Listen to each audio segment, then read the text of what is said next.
حسبي ربي جل الله ما في قلبي غير الله نور محمد صلى الله لا إله إلا الله حسبي ربي جل الله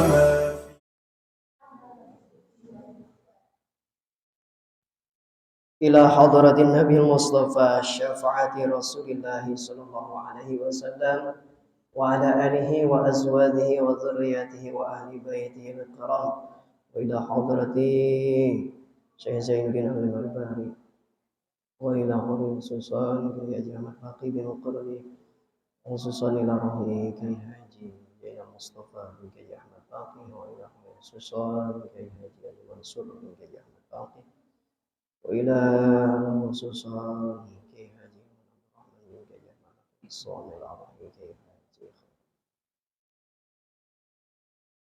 غفر الله ذنوبهم وجعلهم مسلمين في الجنة ونفعنا بعلومهم وببركتهم وبكراماتهم. الفاتحة. أعوذ بالله من الشيطان الرجيم. بسم الله الرحمن الرحيم. الحمد لله رب العالمين الرحمن الرحيم مالك يوم الدين إياك نعبد وإياك نستعين اهدنا الصراط المستقيم صراط الذين أنعمت عليهم غير المغضوب عليهم ولا الضالين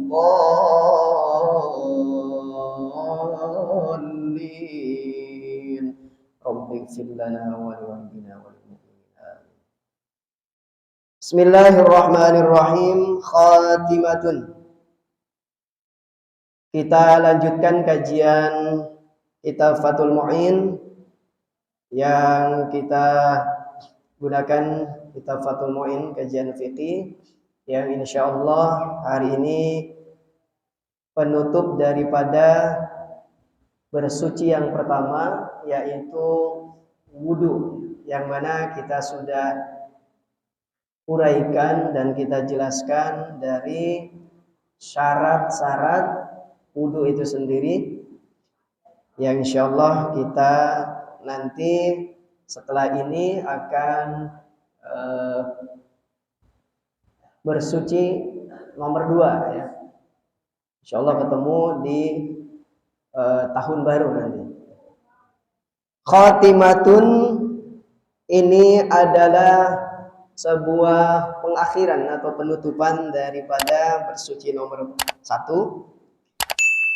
Yahrumu bil hadasi salatun wa tawafun wa sujudun wa hamlu mushafin wa ma kutiba lidarsi Qur'anin walau ba'da ayatin kalauhin wal ibaratu fi qasdi dirasati wat tabarruki bihalatil kitabi duna ma ba'daha wa bil katibi li nafsi aw li ghairihi tabarru'an wa illa fa amirhu la hamluhu ma'a mata'in wal mushafu ghairu maqsudin bil hamli wa mashu waraqihi walau li bayadin aw nahwi zarfin u'idda lahu wa huwa fihi la qalba wariqahu bi'audi idh lam yanfasil alaihi wala ma'a tafsiri zada walau ihtimalan wala yamna'u sabiyin mumayyizin muhdasin walau junuban. Bapak Ibu sekalian jamaah Masjid Al-Ittihad yang dirahmati Allah Subhanahu wa taala, kita akan menjelaskan tentang pengakhiran atau penutupan daripada syarat bersuci yang pertama. Musannif berkata bahwa yahrumu haram. Yahrumu haram bil hadasi dengan sebab hadas Kalau hadas ini berarti tidak punya wudu. Ya, kemarin syarat bersuci pertama berwudu. Haram berhadas. Apa yang diharamkan? Salatun wa tawafun wa sujudun wa hamlu mushafin wa ma kutiba. Yang pertama yang diharamkan saat kita tidak punya wudu. Yang pertama adalah sholat. Baik itu sholat wajib yang 5 waktu ataupun sholat sunnah. Ini hukumnya haram kalau kita tidak punya wudu. Jadi wudu ini kan syaratnya untuk sahnya kita sholat, maka diawali dengan membuang hadas dengan cara berwudu, kecuali kalau masih punya wudu dan merasa belum batal, tidak wudu lagi pun tidak apa-apa. Cuman ada hukum sunnah yang sudah kita jelaskan di kajian sebelumnya, bahwa ada sunnah melakukan wudu kembali. Namanya apa? Masih ingat? Tajdidul wudu, ya, memperbaharui wudu, hukumnya sunnah.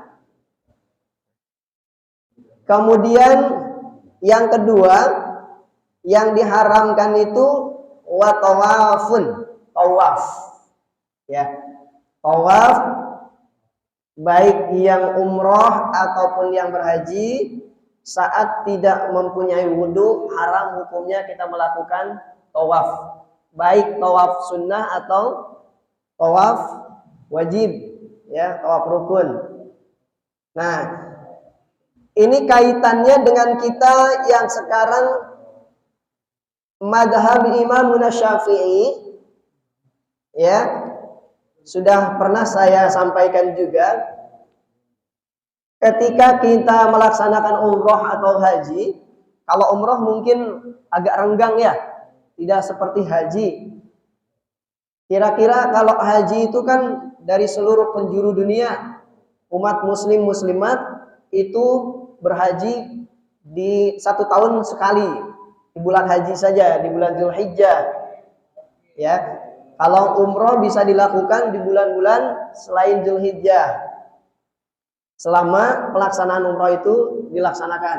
Nah, untuk berhaji ini karena seluruh manusia umat muslim ini hadir, ya, yang memiliki panggilan Allah untuk melaksanakan haji, maka ada kecenderungan, kemungkinan besar ketika kita melaksanakan tawaf itu kan pasti berdesak-desakan, ya. Pastinya berdesak-desakan antara perempuan dengan laki-laki. Nah, untuk mengantisipasi, menjaga tawaf kita supaya terus berjalan, tidak batal saat melaksanakan tawaf, maka diperbolehkan kita berpindah madhab di sana. Yang paling mirip itu madhabnya Imam Maliki. Wudunya hampir mirip itu, hampir sama. Perbedaannya dengan Imam Syafi'i, madhab ini, kalau laki-laki dan perempuan, madhab Imam Syafi'i bersentuhan, yang dua-duanya itu baligh, dewasa, itu hukumnya batal wudunya. Tapi kalau Imam Maliki bersentuhan kulit antara laki dan perempuan yang sama-sama baligh, hukumnya tidak batal, ya. Maka boleh hukumnya saat kita melaksanakan haji atau umroh, sekalipun umroh, kita berpindah madhab ke madhabnya Imam Maliki, ya. Nanti kembali ke Indonesia, madhabnya kembali ke Imam Syafi'i. Atau mau dilanjutkan ke Imam Maliki, silakan, ya. Nah, itu kan pilihan kalau madhab, ya. Madhab Imam Maliki atau Imam Syafi'i. Yang pasti ketika kita bermadhab ini, tentunya harus mengikuti aturan-aturan madhab tersebut, ya. Tidak boleh bercampur aduk, Misalnya sholatnya menggunakan Imam Syafi'i, ya. Ketika wudhu kita menggunakan mazhab Maliki. Nah, ini udah bercampur, ya. Kalau Imam Maliki, ya Imam Maliki, sholatnya, wudhunya. Kalau Imam Syafi'i berarti Imam Syafi'i. Ya, jadi diperbolehkan kita berpindah mazhab ketika melaksanakan haji atau umroh. Itu untuk menjaga tawaf kita supaya tidak batal. Ya kan, kalau tawaf kita 7 keliling, baru 2 keliling kita bersentuhan dengan perempuan yang tidak kita kenal, kulit dengan kulit, dewasa dengan dewasa, hukumnya batal. Maka kita wudhu lagi, tawafnya diulang. Ya, seterusnya seperti itu. Kalau kejadiannya sering berulang kali batal atau bersentuhan dengan perempuan lain yang sama-sama dewasa atau baligh. Wa sujudun. Kemudian yang ketiga yang diharamkan oleh ketika kita tidak punya wudu adalah haram melaksanakan sujud. Nah, dalam keterangannya ay litilawatin aw syukrin li'annahu fi ma'na salati. Sujud ini yang dimaksudkan baik itu sujud tilawah atau sujud syukur, ya, sujud tilawah atau sujud syukur. Kalau sujud sholat sudah tentu itu sholat, ya. Kenapa seperti itu diharamkan? Li'annahu fi ma'na sholat, karena sujud syukur dan sujud tilawah ini derajatnya sama dengan sholat, ya, satu makna dengan sholat. Sujud tilawah itu sujud ketika kita membaca atau mendengarkan ayat sajadah, ya. Ayat sajadah diantaranya di surat As-Sajadah Alif Lam Mim, kemudian di surat Al-Alaq, ya, la tuti'hu wasjud waqtarib, kemudian di surat apa lagi, ya.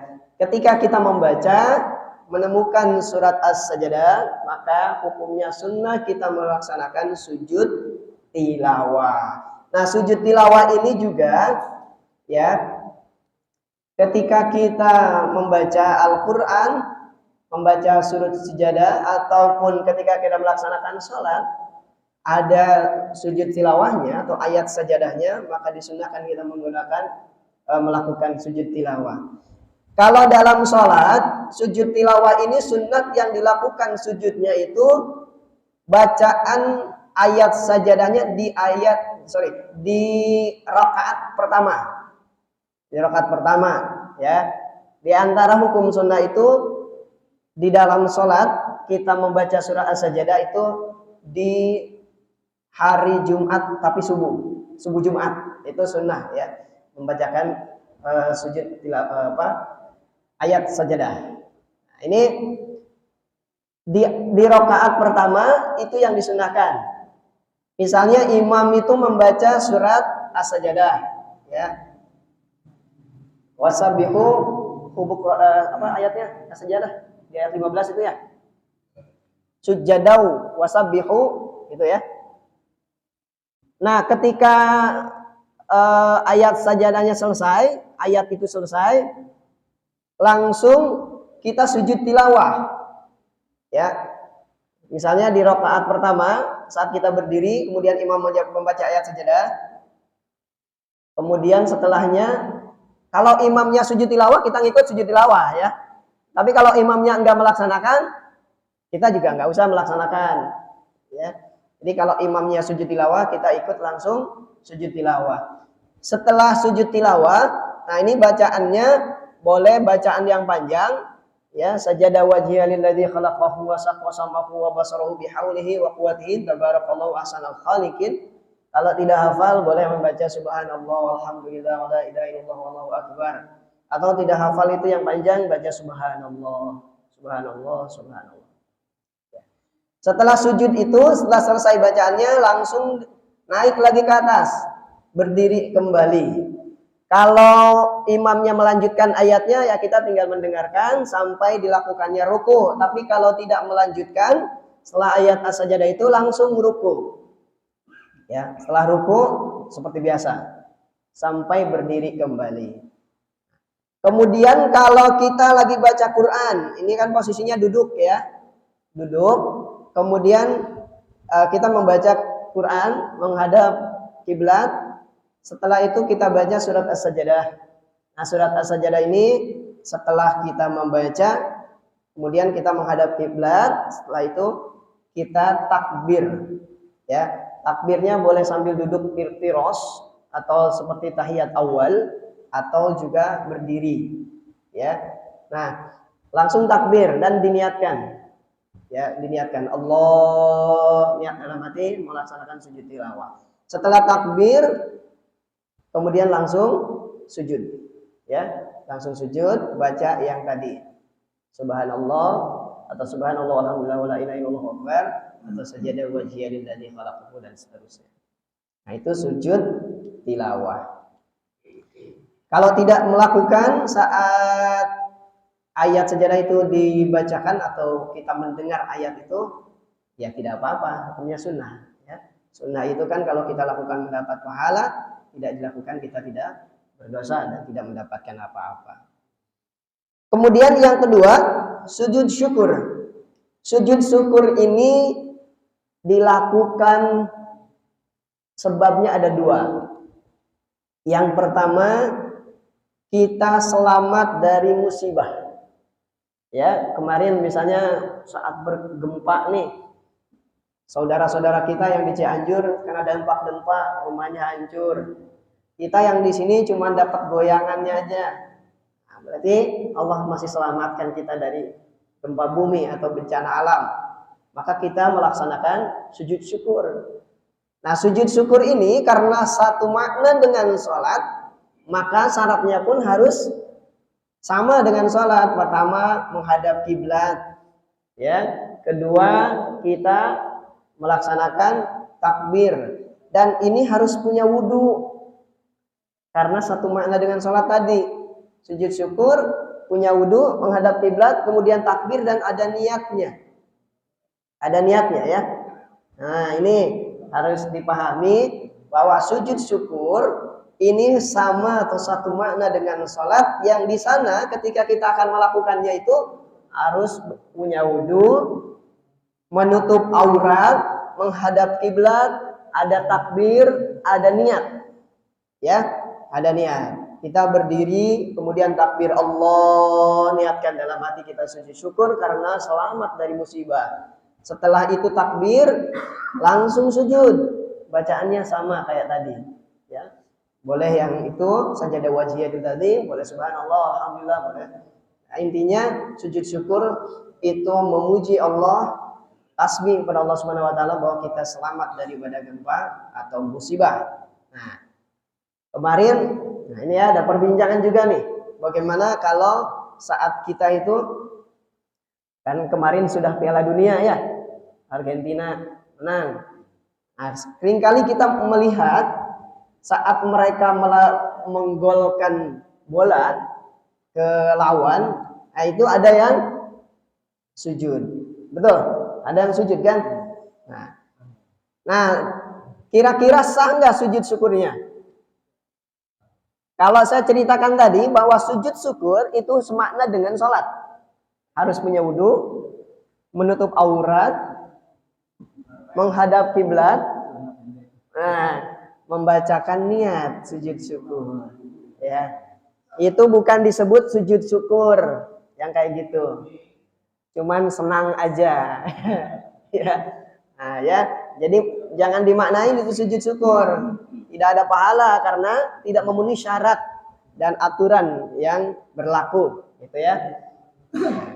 Yang kedua, karena sujud syukur itu dilakukan kita mendapatkan nikmat atau rezeki yang dadakan.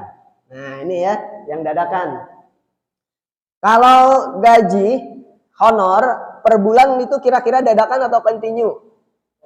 Continue, itu tiap bulan kita dapat. Nah, yang dadakan ini kayak bonus tahunan misalnya, karena kinerja kita bagus, dianggap profesional ya, dinilai oleh atasan kita tinggi, kemudian kita dikasih bonus. Nah, baru kita sujud syukur ya. Pas akhir tahun. Nah, ini ya, maka kita melakukan sujud syukur. Itu bernilai ibadah. Sama syaratnya juga ya. Saat kita di kantor misalnya, saat terima bonus itu, kita punya wudhu apa enggak nih? Kalau belum punya wudhu, kita wudhu dulu. Kemudian menghadap kiblat ya. Kalau di situ ada musola, kita ke musola menghadap kiblat. Takbiratul ihram, niatkan sujud syukur atas nikmat yang Allah berikan. Karena rezekinya dadakan, gitu ya. Begitu. Jadi sujud syukur, sujud tilawah ini satu makna dengan sholat. Artinya syarat dan ketentuannya berlaku seperti sholat.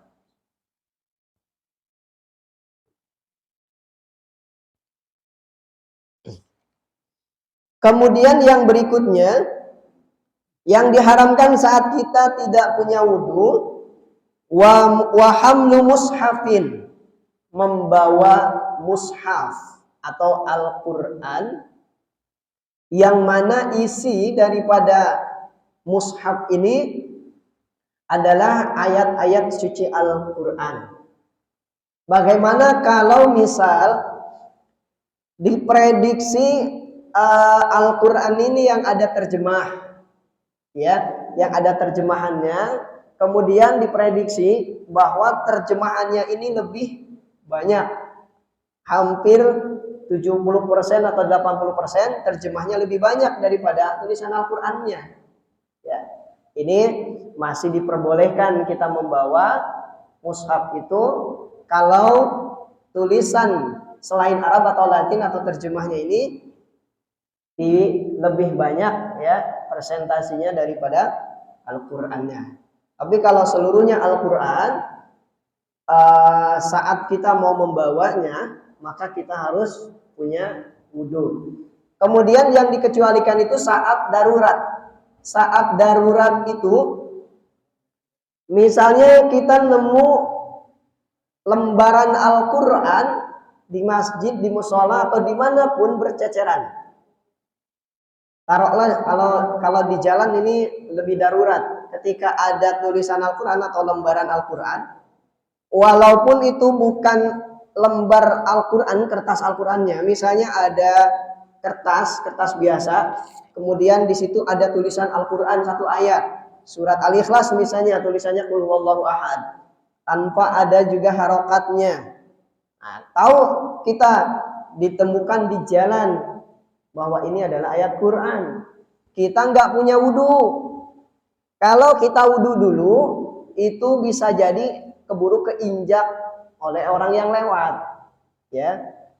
Nah, untuk mengamankannya daripada madarat nanti diinjak oleh orang, kita nggak punya wudhu, saat itu juga kita ambil, ya, niat untuk menyelamatkan ayat Quran daripada terinjak-injak, ya. Kita ambil, kita kantongin, kita simpan di mana yang lebih aman.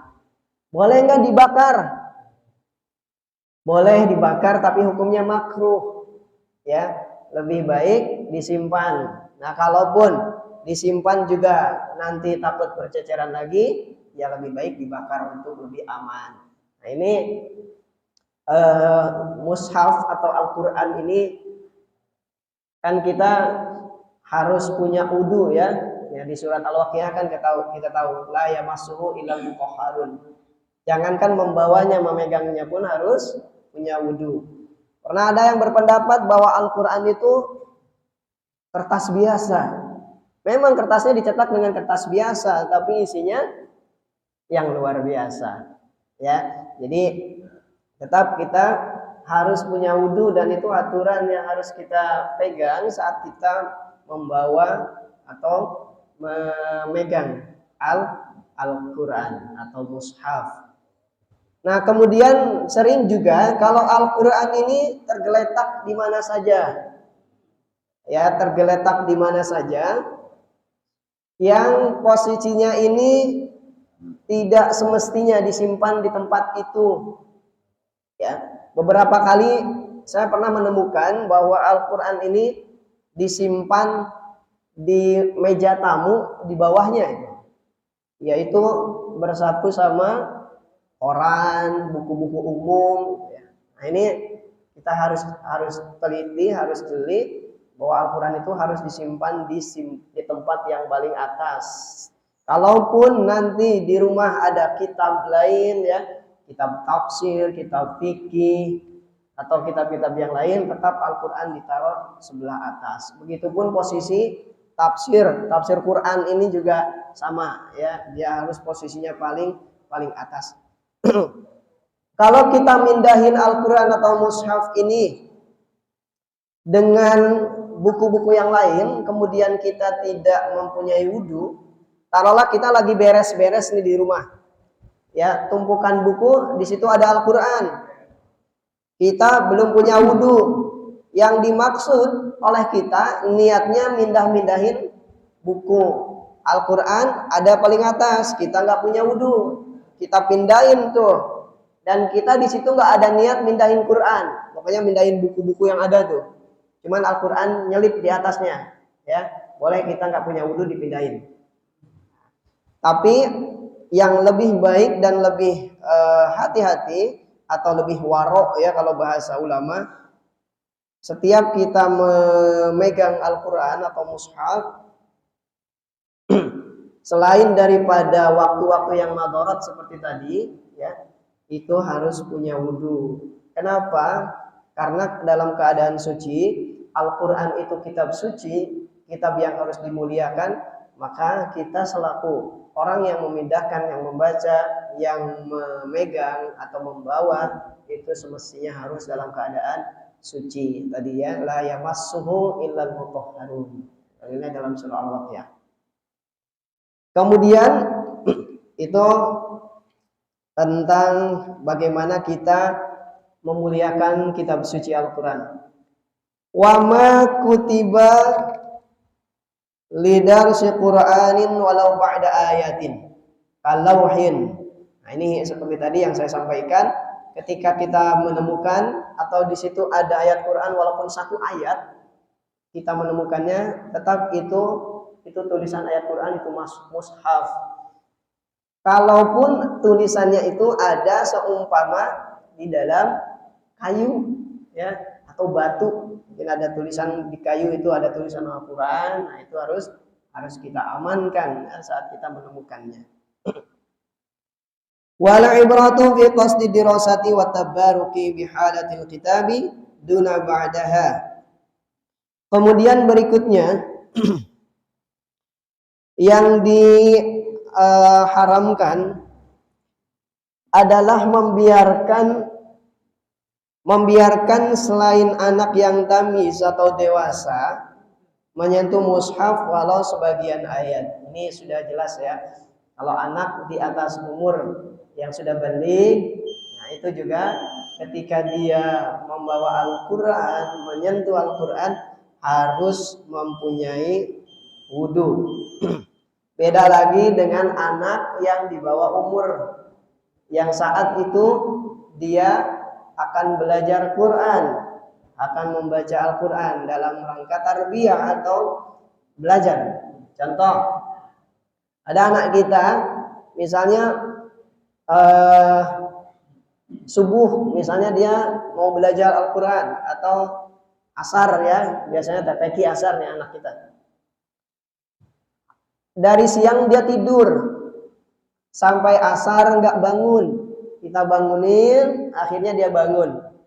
Waktunya ngaji nak, kamu berangkat sana ya ke masjid atau ke majelis taklim. Kalau suruh wudhu malah ngambek, wudhu dulu sana sebelum berangkat. Ya orang anak kalau bangun tidur, kalau yang susah bangunnya kan bahasa Sunda mah lulungu ya, masih belum sadar sepenuhnya. Nah disuruh wudhu nggak mau, maka daripada dia nggak ngaji, nggak belajar ngaji, nggak apa-apa. Anak yang seperti itu kita langsung suruh berangkat, ayo sana belajar ngaji, ya berangkat ke TPQ misalnya. Nggak wudhu nggak apa-apa, dalam rangka tarbiyah dia, ya dalam rangka tarbiyah untuk belajar Al-Quran. Kemudian berikutnya Yang diharamkan itu menulis ayat-ayat Al-Quran dengan tulisan selain Arab atau Latin, ya. Nah, ini di dalam kitab ini kata musannif haram hukumnya menulis ayat Al-Quran dengan tulisan selain Arab, tulisan Latin. Ya, misalnya tadi kul huwallahu ahad, kita ngajarin anaknya belum bisa baca Al-Quran, belum bisa baca ayat Quran, kemudian kita ajarin, kita tulis tuh tulisan Latinnya. Ini suka ada di juz amma ya, tulisannya juz amma itu. Apa yang dikhawatirkan saat kita menulis tulisan Latin, ya, kecenderungan tidak sama makhrajnya dengan tulisan Al-Quran. Ini yang dikhawatirkan, sehingga kalau tulisan sudah tidak sesuai, bacanya pun pasti salah. Ya, contoh huruf jim ditulis dengan huruf Latin, ya, itu kemungkinan besarnya tidak akan sama pengucapannya dengan jimnya huruf hijaiyah. Ketika salah mengucapkan, atau yang sering terjadi itu huruf zal. Ya, huruf zal, huruf setelah da, itu kan pengucapannya za gitu ya. Nah, saat itu ditulis dengan huruf Latin. Huruf Latinnya za misalnya, za. Nah, ini kan sudah jauh artinya. Huruf zai dengan zal. Yang harusnya zal dibacanya za. Iza zulzilatil misalnya. Tulisannya iza zulzilatil. Artinya kan sudah beda. Maka itu akan merusak makna.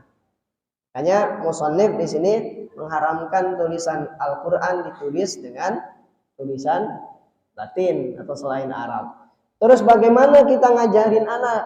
Kalau misalnya sedang mengajarkan hafalan, anak itu kecenderungan, anak yang belum bisa baca Al-Quran, kecenderungan dia menggunakan pendengarannya dulu. Jadi kita dulu yang bacain, baru anak mengikutin, ya. Bacaan kalau yang panjang boleh diputus-putus dulu kalau dalam belajar untuk hafalan Al-Quran atau ayat-ayat pendek. Jadi untuk anak yang belum baca Al-Quran, jangan kita beri contoh dengan cara menuliskan ayat Al-Quran itu dengan tulisan Latin. Hukumnya haram tadi. Kemudian yang diharamkan lagi adalah menyimpan uang di dalam mushaf atau buku-buku yang bersifat agama yang hukum syar'i. Kita belajar contoh seperti ini ya. Ini dulu kalau saya, teman-teman santri biasanya tuh ada ya nyimpen nyimpen duit di sini nih, sempilin biar nggak dicolong. Karena di dalam kitab itu nggak boleh, apalagi dalam Al-Quran, ya. Biar istrinya nggak tahu, biasanya di dompet. Oh, sekarang saya selipin di Quran dan kan tahu. Nah, ini hukumnya haram. Selipin walaupun 1.000 perak, 1.000, 2.000, 10.000, 5.000 ya, bahkan sampai ratusan ribu. Kemudian menyobek mushaf tanpa ada tujuan. Nih, sama juga hukumnya haram. Ada Quran biasanya di masjid yang sudah lama, ya, Quran-Quran yang sudah lama, lapuk. Kemudian ada yang berceceran, ada yang sudah sobek sedikit, ada yang bahkan 1 halaman atau setengahnya. Ini kemudian misalnya ada yang sedikit lagi mau sobek suwir ya. Nah, kita sobekin nih daripada nanti jatuh, sobek sendiri, mending kita sobekin. Nah, itu haram. Lebih baik kita simpan saja, biarin seperti itu. Ini juga sama tadi, disimpan lebih baik. Kalau dibakar boleh, tapi hukumnya makruh. Dan setelah dibakar, ini yang membuangnya ini. Kalau setelah jadi abu, mushaf yang telah kita bakar kemudian jadi abu, jangan sembarangan dibuang. Ya, misalnya buang kloset, nah itu nggak boleh. Buang ke, ini kalau di sini ada kali, ini enak. Ya, buang ke kali biar dia ngalir terus sampai laut ya. Nah, kemudian kalau habis dibakar, satuin dengan air teh manis diminum, boleh nggak? Biar pinter, biar cerdas diminum ya. Biar jadi tahfidz Quran. Quran 30 juz dibakar. Habis itu abunya disatuin dengan air, suruh minum anaknya biar jadi tahfidz ya. Nah, ini boleh nggak? Tidak ada ya, tidak boleh ya. Kenapa tidak boleh? Ayat Al-Quran masih ada dalam abu itu. Ketika kita minum itu ya, minum dengan abu-abunya itu ya, dengan ada tulisan Qurannya masih menyatu di situ. Kemudian kita masuk ke sini nih, ke perut. Di perut ini ada najis, Pak. Maka Al-Quran yang sudah kita bakar kemudian kita minum ini akan bersatu dengan najis. Nah, ini hukumnya haram, makanya diharamkan ya, tidak boleh. Kecuali kalau kita tulisan Al-Quran, kemudian kita masukin ke air, habis itu dicabut. Ya, tulisan Qurannya dicabut sebelum dia lapuh, hancur, bersatu dengan air, cabut. Baru diminum itu boleh baru. Ya. Kan sering ada pernah mendengar wifik ya. Kalau ahli hikmah tuh enggak wifik misalnya, nah itu suka ada tuh ya, disatuin. Itu kemudian diminum. Tapi harus dicabut dulu, jangan sampai keminum itu tulisannya. Karena akan bersatu dengan najis tadi. Nah, kemudian itu ya membakar, hukumnya makruh. Kemudian yang diharamkan itu ketika kita duduk, kemudian kita selonjoran, memanjangkan kaki, dan di situ ada Al-Quran, ya, di situ ada Al-Quran. Terkecuali Al-Qurannya berada di atas seperti ini. Misalnya ini kaki saya misalnya bisa masuk nih ke sini, kemudian diselonjorin, dipanjangin. Sini ada Al-Quran, itu masih boleh, tapi kurang adab. Kalau kita baca Al-Quran selonjoran gitu, ya, itu kurang adab, kurang etika. Jadi kan baca Quran juga harus ada adab dan etika. Kemudian membuka mushaf dengan air liur, ini diharamkan. Bagaimana? Nah, ya biasanya kan buka Quran dengan air liur dengan cara buka, ya. Nah itu ternyata oleh musannif di dalam kitab ini diharamkan itu. Ya. Membuka Al-Quran dengan tangan biasa aja, ya. Kemudian kalau kita tidak punya wudhu, terus kita pegang pulpen misalnya, Al-Qurannya dipindahin atau lembarannya kita giniin, ya, pakai pulpen. Kalau di sini contohnya pakai kayu, pulpen atau telunjuk ya, kalau ada telunjuk tuh, kalau anak-anak biasa belajar pakai telunjuk. Nah ini diginin, itu boleh nggak? Kita nggak punya wudhu, hukumnya boleh nggak Bu? Ibu-ibu tadi kalau pakai ini ya, biasanya kan kita ibu-ibu nih pakai air ludah nggak boleh itu ya, buka Al-Quran dengan ini. Kalau pakai kayu atau pulpen atau telunjuk itu boleh, kita nggak punya wudhu kita buka seperti ini pakai telunjuk atau pakai kayu, selama Al-Qurannya ini lembarannya ini tidak terpisah dengan yang lainnya, dengan tidak terpisah ya. Kalau kitab yang jilid ini kayak gini kan dia rapat semua. Ada kitab-kitab yang kayak kitab Safina itu kan lembaran-lembarannya terpisah dia, 2 lembar. Itu kalau Al-Qurannya ininya copot, terpisah, kemudian kita pindahin, nah itu yang nggak boleh. Selama Qurannya ini menyatu, ya, itu masih hukumnya boleh kita membuka dengan pulpen tadi, dengan kayu atau dengan telunjuk. Karena misalnya kita nggak mau baca Al-Quran nggak punya wudhu, boleh nggak? Baca Al-Quran tidak punya wudhu, boleh? Boleh, ya, boleh. Kalau Al-Quran, kalau membacanya boleh, tidak punya wudhu. Kita ngapalin dalam keadaan tidak punya wudhu, baca Al-Quran boleh, ya. Tapi ya tadi yang lebih bagus, ya, membaca Al-Quran juga punya wudhu. Kemudian, nah sekarang yang tidak diharamkan,